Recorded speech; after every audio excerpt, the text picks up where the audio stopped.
You're listening to Music Tectonics.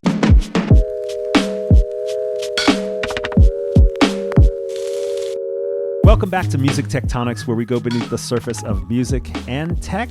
I'm your host, Dmitri Vietze. I'm also the CEO of Rock, Paper, Scissors, a PR firm that specializes in music tech. And you know how when you're just kind of reading the news and keeping in touch with what's going on in social and so forth, and there's someone that you've always wanted to talk to? Well, you know what's funny? Sometimes I say, hey, let's have a conversation and let's record that conversation. And so somebody that I've wanted to talk to for a long time, we've kind of been in touch digitally, but never really had a full-on conversation, is with us today. Welcome to Dan Runcie, the founder of Trapital. Dan, how are you doing? I'm good, Dmitri. How are you? Thanks for having me. I'm doing great, and it's really great to have you on. Thanks for making the time. I appreciate it. I'm excited. Likewise, I know we've been pinging each other, so I'm glad we could finally chat. Awesome. And so for anyone that doesn't know, Trapital is what you started. You call it a free weekly memo, kind of on the latest moves from big players, really around the business of hip hop. And I would almost, I don't know what the legal ramifications of saying this is. I would say you're like the Billboard of hip hop. Well, thank you. I mean, the folks at Billboard do good work, so I appreciate that. But yeah, I think hip hop itself has just continued to grow and expand. And the people that are the business leaders in this culture have been making so many of the strategic moves that are really leading culture, leading society, and leading business. But for so long, the coverage on their moves and the companies that they were leading didn't get the same rigor and level of coverage that those in finance or those in tech did. So Trapital is an opportunity to highlight that and elevate that discussion, really breaking down the why and the how behind the decisions that get made. And as hip hop's influence continues to grow, that then increases the topics and the influence that a publication like Trapital can hopefully have. Well, it's pretty impressive because you're doing a really good job at it. I mean, your writing is just so crystal clear. You're covering, some of the biggest names, executives in the industry. You talk to them. You do so much analysis of the industry. For our Music Tectonics listeners who are used to hearing about a lot of music tech stuff and streaming services, you go into that stuff too, but with your own lens, which is really fresh and relevant to a broader audience than some other publications actually hit upon. So it's really cool. And just to be clear for our listeners, you've got this memo that people can sign up for. You can do deep dives into essays on the website, but you also have a podcast as well. So congrats on the kind of the footprint that you've built and really crystal clear, great research and writing, Dan. It's awesome to have you. Thank you. I appreciate that. Yeah, it's been an evolution. It's been a journey for sure. But I definitely realize in the way that I've released the content, it's trying to make sure you're meeting people where they're at. So having a weekly memo, it's an email memo. So those listening, you can go to trapital.co and sign up for it. It is covering the 3 or 4 biggest topics that happen in the business of hip hop and all of its intersections that week. So it's trying to give here's what happened, here's why it matters, and here's interesting takeaway about it. But then on the other side, there are deeper evergreen topics that do require much more than that quick hit. And that's been the thought behind the essays. So those are more evergreen topics that I'll touch on. And some of those have definitely had a lot of traction and have had a strong response, not just for me, but for the growth of Trapital. And then the podcast itself was really an opportunity to speak to the people that were leading these efforts themselves. What were the decisions they made, both the past and present? How does that relate today? So it's truly been a encompassing experience of here's my perspective on what's happening in the business of hip hop, but also let's hear it straight from the people that have been building this from the ground up. Yeah, and so if we look at some of the recent essays, you have how Issa Rae became the modern mogul, which is so awesome because even, when she really popped onto the scene with Insecure, the music was such a key part of that. And so you've got this broadening out from kind of hip hop culture into the Netflixes of the world and so forth. You've got how The Weeknd mastered his brand, but you also have stuff like how Apple Music fell behind in digital streaming or how ringtone rap influenced modern hip hop. So you got both kind of like celebrity and execs, and then also like this bigger platform stuff. But and we'll get more into kind of like the business of hip hop. But let's just start at the top. If you were describing the state of hip hop to someone who just dropped on planet Earth, what would you tell them? I would tell them this is a culture that has shaped the entire world. And it something that started decades ago, and it started as something that was shunned and looked down upon. Mm-hmm. And it has in many ways continued to have a bit of that chip on its shoulder because of that initial look that Reaction. people had on it, that initial, perspective that people were giving. And a lot of times it held the culture and the artists back from the influence that they could have. Mm-hmm. So what you've seen since then is its evolution and growth in the US, where it's artists no longer necessarily waiting for other people to dictate the influence they can have. They're understanding how popular they are, how much they can shift things, and what they can do from both a business and a pop culture and influence perspective to really make a true difference. And we saw that happen in the US first, but as other cultures started to follow that and see the influence, we started to see the same thing happening in other countries, whether it's countries in the Middle East, countries in Asia, countries in Europe. A lot of them saw what groups like NWA and others had done and wanted to have similar uprisings, have similar type of movements where they were using music as the voice to get their word out. Hip hop really started as the voice for the unheard.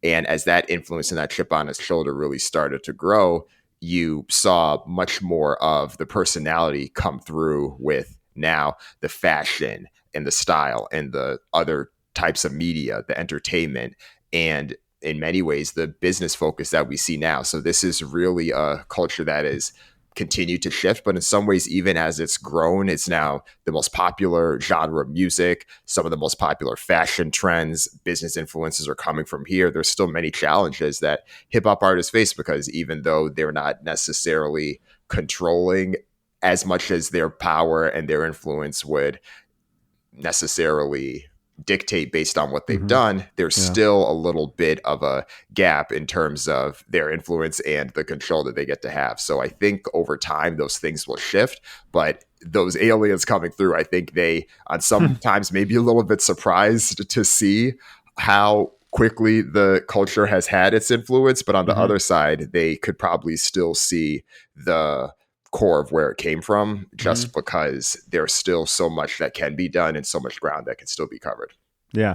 Wow, man. That was a great kind of crystallization of the essence of where things are. And it really, because it tells this sort of cultural story that's really about the story of America, about African Americans in America, and this outward global footprint that continues to grow to this day, where there's this sense of just strong, I mean, I think you said chip on the shoulder kind of thing, but it's really just about how out of this dire situation, relationship to the surrounding culture and people, came such a strong reaction that became almost like people were drawn to it because they learn more about themselves by learning about people who are different than them. And that happened with a lot of white America, I think, with hip hop, and continues to happen. And now you're talking about it on the global scale, which is really interesting. But I also like the fact that you talk about it from a cultural perspective, but also even the business models themselves, like the business of hip hop, which is what's so, specific about Trapital, is its own cultural entity as well, its own set of values and philosophy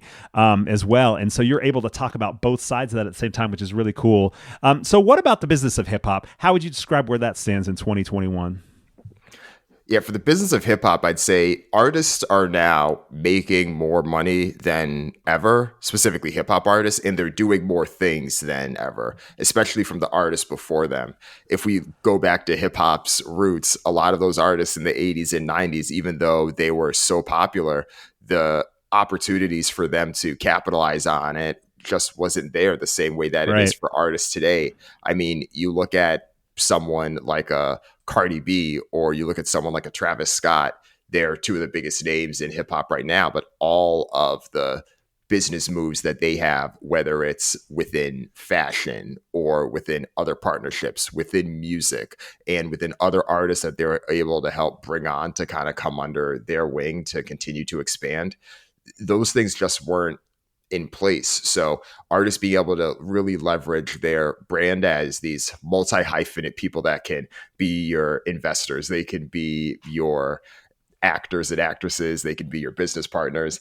That is a really exciting time to be in. And I think because of that, there's also a tremendous amount of trade-offs that you need to make, because even if you're one artist, even if you're Beyonce that has a whole entire team at Parkwood dedicated to maximizing everything your brand can do, there's still only so much you can do. I know there's that running joke of, you have the same 24 hours in a day as Beyonce does, but even herself, I mean, there's only so many things that she can do. So it requires even more focus. It requires even more patience in terms of thinking about what is the best strategy to pick, what is the best outcome for a particular artist. And I think in a lot of ways, that is what shapes a lot of the stories that I end up covering and the essays that I write about, because there's so many ways to go about being successful. That said, you can't just pick strategies haphazardly. You still need to understand what makes most sense for your brand, what makes most sense for your company or the partnership that you're trying to make. And so much of this impacts the people that rely on artists as well. If you're a streaming service, or if you work at any other type of digital or emerging technology related to music, you probably need to focus on what's happening in hip hop, because they are the artists that are really helping to lead the evolution and growth that we've seen in streaming. Mm-hmm. So it's this entire ecosystem where the artists themselves are the strongest they've been, but also the ecosystem around them and all these companies that have been able to make tremendous money because of hip hop artists' growth, whether it's Spotify or any of the other digital streaming providers. They've been experiencing it too. So it's definitely an exciting time, and I'm excited to see where this next decade goes, because there's so much change from 10 years ago, 2011 up to now. I can't even imagine what 2031 is going to look like. Yeah, totally. That's so interesting, because it's almost like you're saying the sort of the obstacles for hip hop required that artists think a little bit differently, like just non-traditionally, like don't necessarily think about just the traditional paths that artists have taken before hip hop really started to grow. And as a result, there's this tendency to do a lot more stuff, these other aspects. Also, the fact that hip hop is not just music, it's this culture, and there's fashion, and there's conversations, and there's viewpoints, and so many other ways in which just the hip hop mindset and presence and essence has filtered into culture beyond just music, that there's other business opportunities as a result. You get that celebrity stuff of other things that can be done with food and fitness and fashion and all that kind of stuff. But in general, even beyond that, even if you don't reach celebrity status and you're not at that Beyonce moment where you're just involved with so many things, it feels like there's already, even at the earliest stages of a hip hop artist's career, a different tendency in how artists in the field think about the music industry, that their tendency is starting to influence the rest of the industry in kind of significant ways. So I'm curious if you could talk a little bit about what's different about that mindset, where you think that comes from, and also more specifically, what can people from the industry, say labels, distributors, publishers, music tech companies, what they should take away from that emerging view on business? Yeah, I think you see hip hop artists move a little bit differently than artists in other industries, or artists in other genres, because there's a bit more of a belief that the systems and the powers that be may not necessarily work in your favor. Mm-hmm. And some of that kind of comes full circle with, we're talking about NWA a little bit, with how they didn't necessarily feel like they were able to maximize their full potential, whether it was issues they had with their manager at the time, or a group like Public Enemy labeling themselves the Black CNN because they just didn't have any other outlets to truly voice their opinion in. And some of that extends down to the contracts and the record label deals that artists signed. It was very tough for a lot of them to maximize their true potential, because the way a traditional record label deal works is you're essentially signing away your assets, and it's the record company that owns the majority of it, and then you only end up getting points on a smaller portion of that. While that's true for almost any genre where record deals are signed, it's especially difficult for hip hop, because there are, clear race differences where I think black artists in general weren't necessarily treated the same with the same level of fairness. And there was less belief that the man in the system was going to work in your favor, whether it was the belief that you were going to get your album to have as much support as someone else would, or you were going to get the highest level of support to do the thing that you were doing. And it's tough. And I think so much of that, you look at an artist like Jay-Z. Jay-Z is, at this point, people may argue, but he is one of the greatest rappers and one of the greatest business leaders that we've had that has come from hip hop. But he himself even struggled to get signed to a record label when he was starting out. That's why he started Rockefeller Records. So when you think about that mentality and how someone like Jay-Z then, okay, he continues to grow and then he gets a deal to become the lead CEO at Def Jam, he ends up running into some challenges there because he wants to do things. He may have the title, but he still doesn't have the control to be able to maximize things the way that he sees it, because historically his culture has never necessarily been the one to have been in the CEO seat at a record label with that level of power making those moves. So then he decides to eventually leave and then start his own thing with Roc Nation. And so many of the things that he's done at Roc Nation is a reflection of the things that he wishes he could have done at Def Jam, and a reflection of things that he wishes he could do at Rockefeller, or wish he could have done at Rockefeller. So many of those struggles and challenges that he had faced, it was a reflection of what he can do now. So if you don't necessarily feel like your culture is being represented in the boardroom and both in the music and the support that's being put out, you're going to be more likely to want to do those things yourself. So I think what we've seen in hip hop is artists being a bit more entrepreneurial, both within music and outside of music relative to other genres. Whether it's artists wanting to start their own record label or have their own team that comes and signs under them, more likely to try to push for a joint venture. You see and hear much more of that in hip hop than you do, let's say, country music.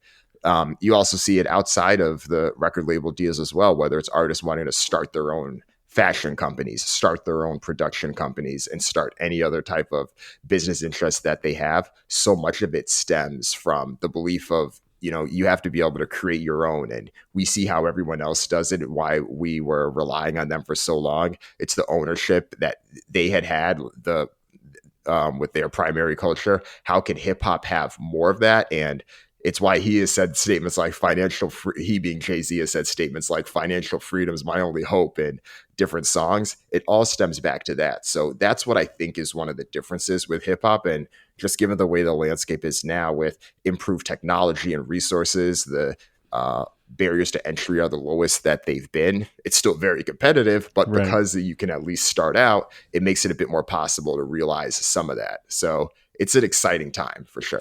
Well, it's interesting because the Jay-Z model is influential, but I also feel like in hip hop, it's like the just starting developing artists already have the language around like, keep your masters, own your masters. And that's where I'm like, this is just, it's not just at the celebrity, top notch, biggest selling artist, but it's like pervasive in the whole genre where that's and then that at that level, when you've got the masses of folks who are making hip hop talking about that, it's translating to other genres, other artists starting to almost get educated by that attitude, by that sense of you got to keep ownership. Don't let go of this. Right. Yeah, exactly. I think the ownership discussion has been a huge part of this. There's been so many artists that have gotten screwed over or have fought for the masters and ownership. I mean, let's look at Taylor Swift and Kanye West. The fact that the two of the biggest artists that we've had the past decade plus, were still in deals and fights trying to fight over their assets. It's crazy. That said, we understand that they both signed contracts when they're very early in their careers, but it's less about the contract itself. It's more about taking a step back and thinking about the overall system of what's in place. And you're right. So much of that discussion, and I think so much of it started with hip hop artists and music, has transcended. We're starting to hear more about it outside of music as well, whether it's directors and producers and actors in Hollywood that are trying to negotiate and trying to get more ownership, or at least get some derivative rights or points on the work that they're doing. people see and understand the upside. And even if they may get that one-time flat fee, it's nowhere near the comparison of truly being able to have ownership of the asset. And I think a lot of it is also the influence of tech as well. We have a past decade plus of seeing more and more of the household name companies in this Web 2.0 phase have these massive IPOs and seeing all the people that get rich, but then seeing all the people that often use these platforms, or makes them popular, which is often Black artists or Black culture, whether it's Black Twitter, so on and so forth. So seeing them be the ones to provide the content, but seeing others get rich, I think it all stems in with this idea of understanding the importance and the value of ownership and trying to push that forward. Where I think this may get really interesting, though, is that the ownership discussion, of course, is one of these things that I do think needs the proper context and nuance, because for some people, signing a record label contract may still make sense. But where I think it's different now versus decades ago there was really no opportunity to get put on unless you were willing to put in the work, like a Master P or a DJ Screw, where you're selling tapes out of the trunk of your car, going to flea markets, right? Now you have the internet, you can at least run a bit more of a scalable operation without doing any of that and make a name for yourself, whether you're using a tool like TuneCore or you're working with an independent distributor in some form.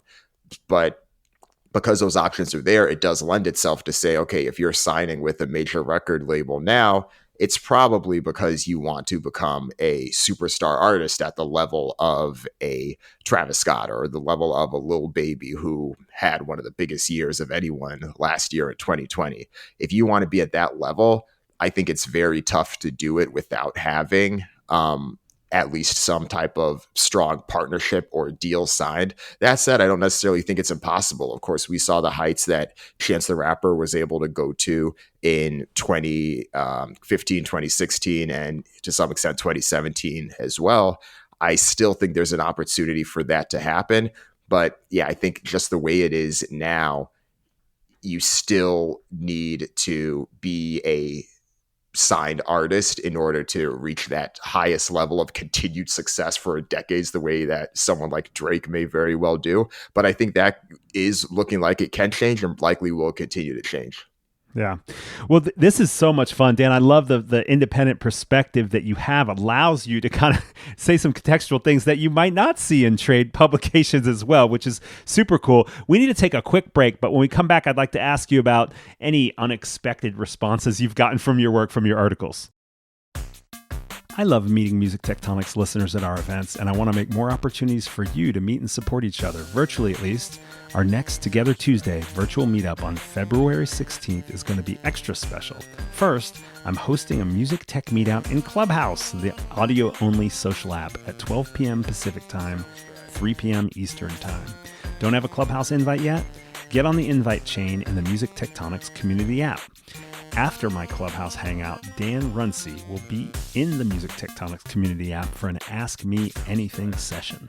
Look for his post in the app at 1 p.m. Pacific, 4 p.m. Eastern Time.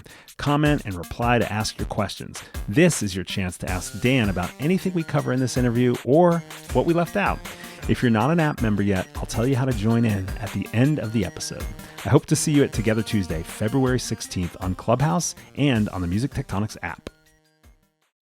Okay, we're back. So Dan Runcie here with Trapital. I want to ask you, let's talk a little bit about Trapital. What have been some of the most pivotal articles you've published in terms of feeling like you really got to break a story or have a wide influence?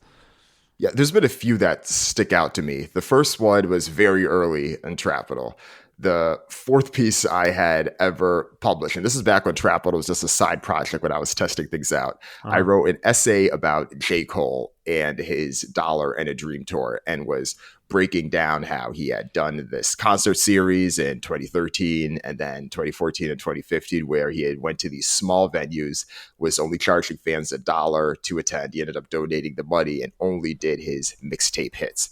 And only a few people could go. He only did them in select cities, but it truly helped solidify the brand of J. Cole, because up until that point, he was this artist that had great mixtapes, but he was starting to put out these more pop studio albums, and not everyone was really feeling that. People wanted the J. Cole that had put out his memorable mixtapes like Friday Night Lights or The Warm Up. So when he went back and did those mixtapes solely as part of his show, it was able to help solidify his base in his day one fans. And the way I wrote about it, I said, this is J. Cole's 1,000 True Fans. And 1,000 True Fans is a concept that was first popularized, I think it was in 2008, by this guy, Kevin Kelly. And the thought is that if you have 1,000 people that are paying you at least $100 a year for your work, that is $100,000. And that is enough to make a living doing the thing that you love if you're trying to explore your passion. And truly breaking that down by saying that J. Cole had his 1,000 true fans in each city that he did that concert. So even though the cost of the concert itself was free, and or rather the price, the money coming in from the concert was nothing, but he ended up spending, X amount of his own money to put into the concert itself to run it. It still was an investment because of the loyalty he was able to get from those fans and what it is able to help take his career and his success moving forward. I did not expect that piece to do as well as it did, but it did quite well. And it went in many ways viral. It went more viral than any piece I had written for major publications as a freelance writer before that, even when I was on the front page of certain publications that are household names. And that's when it stuck out to me that there's something here. And then after that, there was a piece I had written about a year later on Jay-Z and Damon Dash and how their famous split that they had from Rockefeller Records still impacts hip hop, because you had two people that were of different minds, where Jay-Z, as we talked a little bit about before, is always about partnerships. How could I find the best deal that I can have, or the best way to leverage partners? Because in many ways, these big time mega deals is how hip hop has had as many billionaires as it's had, and people have really hit the ground running with what they've done. However, someone like Dame Dash, who was the CEO of Rockefeller at the time, was much more coming from the opposite perspective, where he wanted ownership. He was less concerned about trying to partner with these big organizations. He wanted to own his stuff. He wanted it to have that Rockefeller name or have his name. So he was much more comfortable being the owner of a smaller pie, but having a higher share of it. There's this whole paradox question where people ask, would you rather be rich or would you rather be king? Jay-Z was much more interested in being rich versus Damon Dash was much more interested in being king. And I think that ownership versus partnership difference became a true running theme in a lot of Trapital essays. And it was because of the strength of that article and the traction it was able to help break. So those were two of the ones that stuck out. And then another one that I wrote later that year was actually about Tyler Perry. So this was one of the ones I had stepped a little bit outside of hip hop for, but I knew that there was so much about what Tyler Perry had done that was relatable, how he was able to build his fan base and build his model of having these plays about this character Medea, and how he was just doing so much of it early on. And even though it didn't get much critical acclaim or anything like that, he understood his customer and he didn't care what anyone else thought.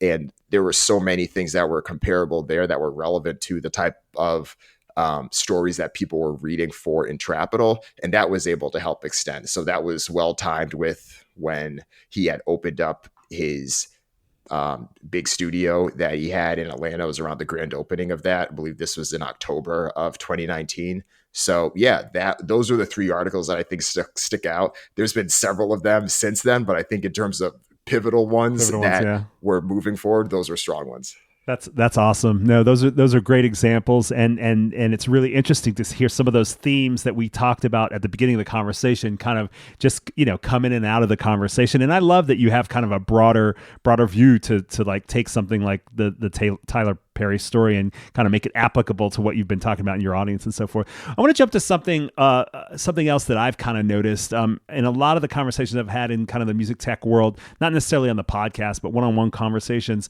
There's this challenge that I'm hearing about a lot lately about hip hop's use of samples, loops, and beats, even if those have come from legit marketplaces and they have some sort of license or micro license involved.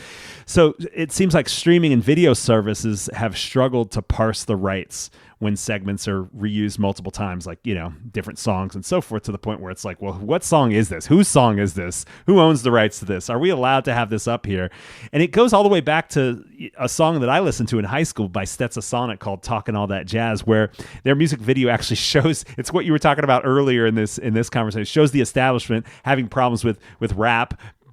Primarily, this song focused on the samples. And now, even though we've got legitimate ways to license samples, the systems still can't ingest like the proper metadata. And so that leads to these massive takedowns, which has this kind of ricochet backlash between artists and distributors and streaming service. I'm just curious, are you seeing a lot of this type of thing as music production continues to reach the hands of the masses? Is this a conversation within the hip hop world? And what are your thoughts on the issue? Yeah, it's tough. It's definitely something that affects more of hip hop because sampling is just even more prevalent for what artists are doing. And so much of that exploded two ways. One, in the mixtape era, with artists putting out their releases and oftentimes intentionally taking the loops from other songs. And for a lot of times, a lot of those songs haven't been on streaming services since because they haven't been able to clear the samples. What worked on Dat Piff years ago won't necessarily fly on Spotify or Apple Music for obvious reasons. I think, though, that it's tough because there's so much happening. It's so tough to keep track of. I mean, obviously what's happening on these marketplaces you would think would be regulated, but at the end of the day, it's someone uploading the music. It could be anyone on the internet. You're taking their word that this was their original creation. So it's tough, even if the person that bought it's like, okay, well, I bought it for $100 on BeatStars. What's the deal? Like, that still doesn't clear it. But we're also in this age where I feel like IP in general just doesn't necessarily always get the same level of credit that it, or the proper attribution or whatever you want to call it, that it should.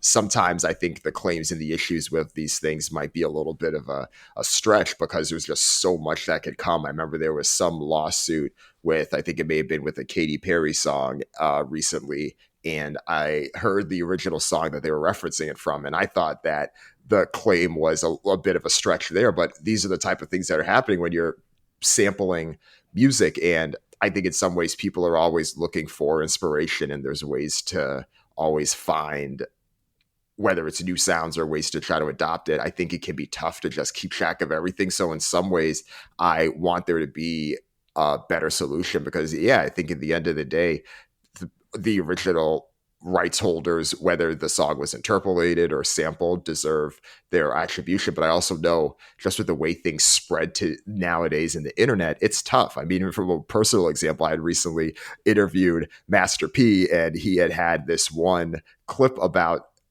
his thoughts on Clubhouse being a billion-dollar company, and I had posted it, but after I posted it, there wasn't necessarily any attribution to me afterwards, and the clip ended up finding its way on all the hip hop blogs and all the different people, and they posted it as if like Master P just went on Instagram himself to say this, and I'm like, oh, come on, like where's the where's the push here? So that's definitely much more at a smaller level than someone putting everything behind a song. But I think I say that to highlight how tough it is now, and it's like in some ways once things spread so much, it's very difficult to get a grasp on it, especially today. We're definitely in an era where there's this search for the right balance in terms of attribution, not to mention compensation.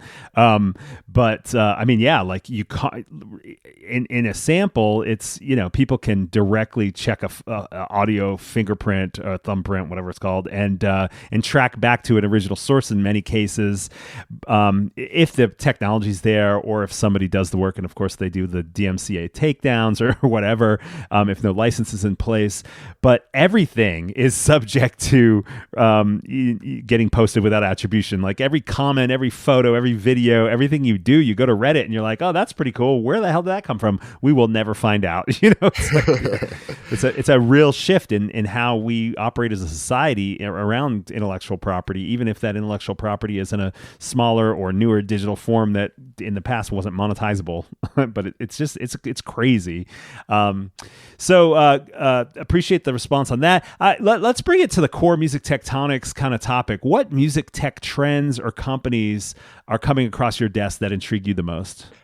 Yeah, so there's a few. One of the things I keep hearing about lately are NFTs, which are non-fungible tokens. And I think this is interesting because for those listening, NFTs are essentially these digital items. It's a unique digital item that is managed similarly to how something is managed with that's on a blockchain, whether it's a cryptocurrency or something like that. So it's essentially, if we think about how hot and popular collectibles are in general in music, whether it's artists having vinyls or artists having some type of merch that is limited and how much money is being made, think about the assets that can be traded in these worlds that are valuable. Like, let's say that you are playing a game on Fortnite, you're in a Fortnite battle royale, and someone like a Travis Scott or whoever is having experience there only has 20 of these Astroworld t-shirts or something like that, right? And you want your avatar to have one of them. I think that's a world that is interesting, and it is only going to expand just given how much of our identities are tied up in digital. I could think so many of those having integrations on other social media platforms too. We even see this in the smallest ways with exclusivity. Look at an app like Clubhouse and how it was able to gain so much traction early on because there was only so many limited spots, or even something like a blue check mark on social media. Anytime there is this finite asset where some people have it and some people don't, the asset drives up. And we've seen the value of that in the physical world. And of course, we see it now in the digital world. So I think this is a huge space, and I'm interested to see how that develops. Oh, I love it, man. And that's so interesting that you mentioned the check marks on a social media official account and tying that to NFTs. As you were talking, I was almost thinking, I bet there's people who this may be the first time they hear about NFTs and they're like, what is dude talking about? And it made me think, to explain it, it's like on Zoom when you discover you can have a virtual background. Don't you want to represent yourself on that digital format with something that's a little bit different, something fun, a conversation starter, something that shows your identity or whatever. I've gotten access to some interesting, we do a lot of live stream events, and so some interesting technology that allows for more animation in your virtual background or allows you to shrink yourself down and it's like totally transformed my identity online. So it's the same kind of stuff, right? Yeah, it's something else. I'm interested. I feel like if they have something cool, I may need to get one myself. Yeah, totally, man. So any other music tech trends or companies you want to kind of mention that you're keeping an eye on? Yeah, the other piece is the acquisitions that have been happening. So there's two types of acquisitions that intrigue me. The first is the major record labels acquiring these indie distributors. In the past few months, or I guess the past few years, Sony has acquired now The Orchard, Human Resources, and most recently AWOL from Cobalt. And ironically, AWOL had stood for Artist Without a Label, and that's now under one of the three biggest record labels. And while I'm not surprised that these acquisitions happen, because if we think about it, each of these parties has what the other one wants, right? Major labels want to be able to tap into the artists that have already been vetted, the artists that have already been de-risked in some ways because of the proven success they've had on these independent record labels that have already been developed in some ways, because those are things that the major record label doesn't necessarily offer. Development isn't necessarily one of the key value adds. And by nature, an artist that is on an indie distributor obviously prefers the economics compared to signing away, a 4 or 5 or 6 album deal on a major record label. But on the flip side, a lot of the artists that are successful on these indie distributors, some of them could easily level up if they were able to work with a company that or work with a major record label that has the marketing budget and the global distribution to be able to put them on the map everywhere across the world.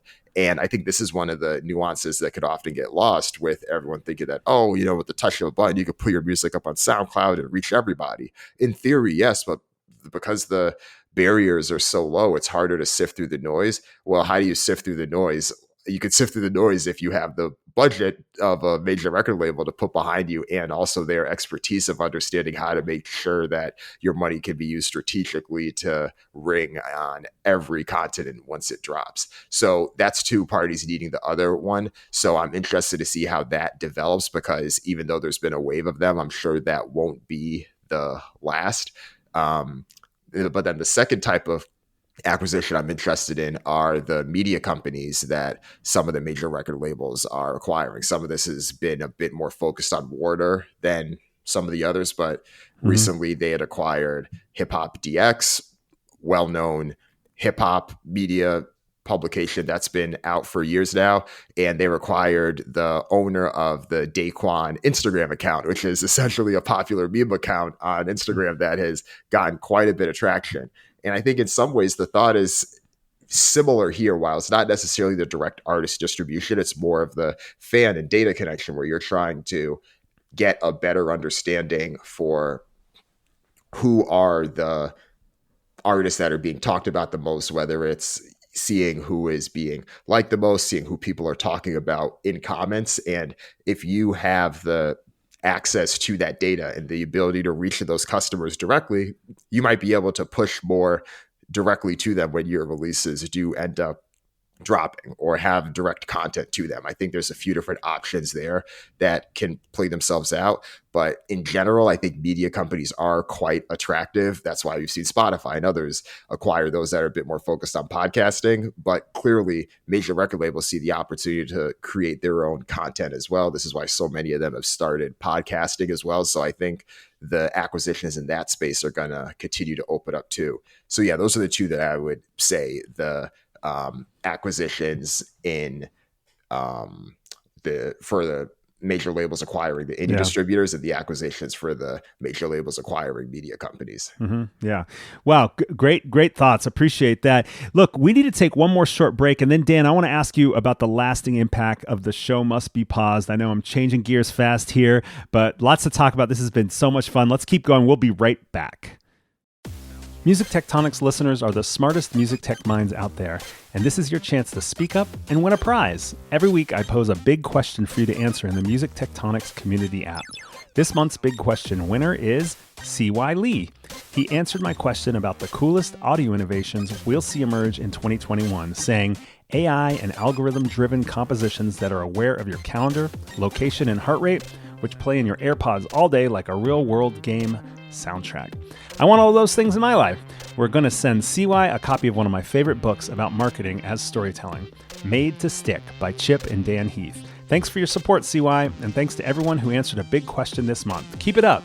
Now, here's a fresh big question for this episode. Are you happy with how the music industry handles the attribution, monetization, and rights of samples, loops, and beats? What do you think needs to change in the future?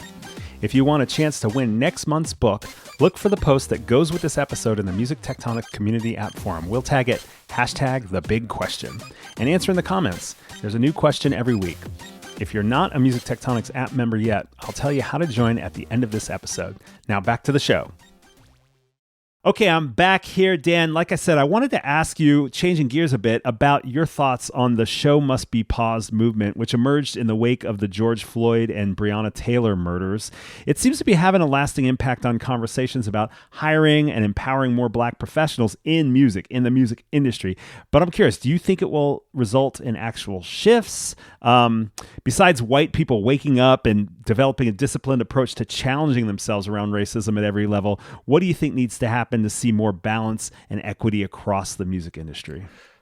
Yeah, I think it's mixed. I mean, on one hand, I do think that there will be some change, because I do think that there's great people that are working on this. I know there are people that have been leading the initiative, and I've spoken to a few of them, whether it's as podcast guest on the Trapital podcast or other conversations I've had. I think just a few people to highlight: Binta Brown, Felicia Fan, and Carly Hustle. They've all been doing great work and being involved in these conversations. And I think they're all women who understand this better than most anyone in the industry, and are having seats at the table to at least help push this forward.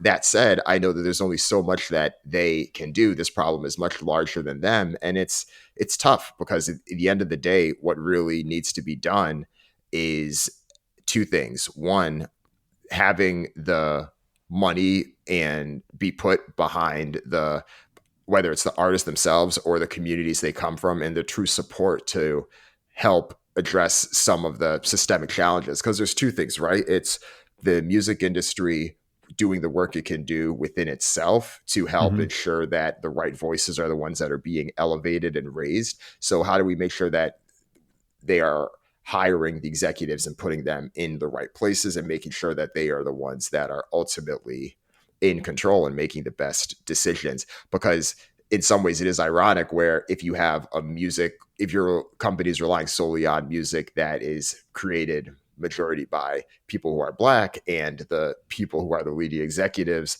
are not Black, but they are in many ways having several people that would love to be able to be in those positions, but the powers that be won't let them get there, then there's a little bit of an imbalance there. So by being able to make sure that the people who have a good understanding and are in positions of power being elevated and developed, so it's not just like you're hiring someone and letting them be. No, you're truly giving the same support you would give anyone else, putting them in the leadership positions. That would be great. I mean, I would love to see a Black person be a CEO of one of the major big three record labels at some point. I think that would just show a clear side of commitment. But I also know it's much bigger than them. It's a whole entire ecosystem structure that can't just be like a quote unquote chief diversity officer or someone like that coming in.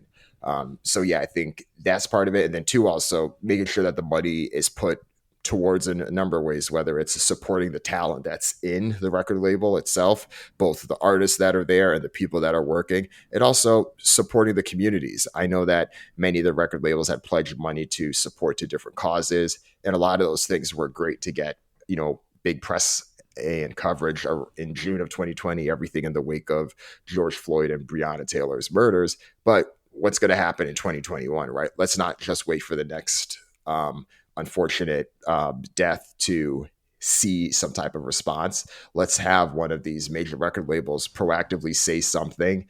And I think that could help at least continue some of the growth and the evolution of what we see. And hopefully that can lead to both more equity and ideally a better system moving forward. Yeah, sure hope so. Yeah, that it gets beyond just kind of the black box on social media and people actually making some shifts in who's being hired and who's getting the kind of the authority decision making in the entire industry and all of society, obviously too. But I know it's especially poignant to see how many creators are Black, and then to have this this disparity in leadership there. So hopefully, I mean, I will say, I've seen more white people talking about it and being more aware of it than I've seen in a long time, which is I think it's a good sign. It's like recognizing that the problem's there. I don't know that everyone knows what to do about it, but at least there seems to be an awareness that's a little bit more mainstream than I've seen in the past. But of course, it's going to take disciplined allyship and people continuing to try to address the issue. But appreciate your thoughts there. Moving into 2021, Dan, what are your predictions for the music industry this year or in the next few years? What are we going to see that's new or different about the business of hip hop or the industry at large? I'm excited to see how the live stream space continues to develop. I think that in the post-pandemic world, there's been a number of quick evolutions, even in the past 11, 12 months since the pandemic started, of how artists are using different platforms coming up. But more importantly, what are the best business models and how does this intersect with the live performance work that artists will already be doing? I think in some ways it'll look in tandem where artists won't necessarily stop touring, but could the live stream be a way to either reach different areas that an artist may not necessarily go to on tour the same way, or could it be a way to use it as a launch for a particular product? Like if we think about it less as a replacement, but more as a opportunity to create excitement about a particular event. I think that Dua Lipa, even though she's not a hip hop artist, she had one of the more interesting models where it was a paid event for a certain subset of her customer base or fan base that had the willingness to pay. But in other regions of the world, she was able to secure deals with the distributors and the broadcasters for them to be able to stream the event. And in exchange, they were the ones that paid her. And the event stayed up on demand where people could purchase the event, no different than a on-demand streaming video thing that someone could buy on Amazon. I think that's interesting, as I feel like we'll probably see more of that. And I think the second thing I think we'll see more of, I alluded to this earlier, but I really do think we'll see another independent artists, like some rises as big as Chance the Rapper was a few years ago, truly make headway in the music industry, and I think could make a strong rival to the success of someone that we've seen that has risen to the heights on the back of the major record label system. I still think a lot of the stars need to align for that to happen, but I think it's definitely possible. I love it. That is right in line with the seismic shifts that we talk about at Music Tectonics. And it's going to be so interesting to see who that is, how they do it, what path they take, what tools come into play that enable that, or just some creative approach they take, or you never know. Like sometimes it feels like some music just speaks to so many people at the right time. It's like timeliness and relevance that it's unstoppable. It doesn't matter, so it'll be not to say that it just happens arbitrarily, but you know what I mean. Right. Yeah. Cool. Well, this has been an absolute blast, Dan. I've loved having the ability to talk to you about so many different topics and to get really a great top level perspective with a lot of informed ideas and opinions. It just makes me think Music Tectonics conference goers, listeners, blog readers, everyone in our community needs to keep up with Dan Runcie from Trapital. How do you like people to connect with you if they want to get to know you or learn more? Yeah, I'd say the best way, one, if you're listening to this, you're probably a fan of podcasts. So definitely check out the Trapital podcast. As we alluded to before, I have interviewed the people that are leading the way from an executive perspective and the work that they've been doing to help elevate the business of hip hop. Recently had Master P as a recent guest, had Jason Jeter, had Steve Stout, Binta Brown, as I mentioned, a few other names who have truly lead the space. So if you're interested in that, definitely check out that podcast, available wherever you get podcasts. And also make sure you check out the Trapital website as well, because I do write a weekly email memo that covers the latest in hip hop. So if you go to trapital.co, you can see a spot where you can sign up for the newsletter, sign up there, and you'll get the latest memo in your inbox every Monday. Awesome. Dan Runcie with Trapital. It's been an absolute pleasure having this conversation with you. We're going to have to do it again sometime soon. Sounds good. Keep me posted. Will do. Stay safe out there. You too. Thanks, Dmitri. Thanks, Dan. I've got one more announcement. Join me for a Music Tech Mixer. This online event takes place Wednesday, February 24th at 1 p.m. Eastern. Meet folks from Bandzoogle and Fortunes who are innovating direct-to-fan engagement in the music industry. Then we'll invite you to come on camera so you can introduce yourself and build your music tech network. Break up the Zoom gloom and the webinar haze. Find the link to RSVP at musictectonics.com, the Music Tectonics community app, or any of our social channels. See you there. Thank you for listening to Music Tectonics. If you like what you hear, please hit subscribe on your favorite podcast app. Become a part of the Music Tectonics community, a social network just for music tech aficionados like you. It's free to join. Use it on the web at app.musictectonics.com or find the mobile app for Apple and Android devices in the relevant app stores. Connect with people from all corners of music and tech, answer the big question, and meet me there on Together Tuesdays. There's more about the community app, this podcast episode, our annual conference, and our newsletter at musictectonics.com. Peace! You're listening to Music Tectonics.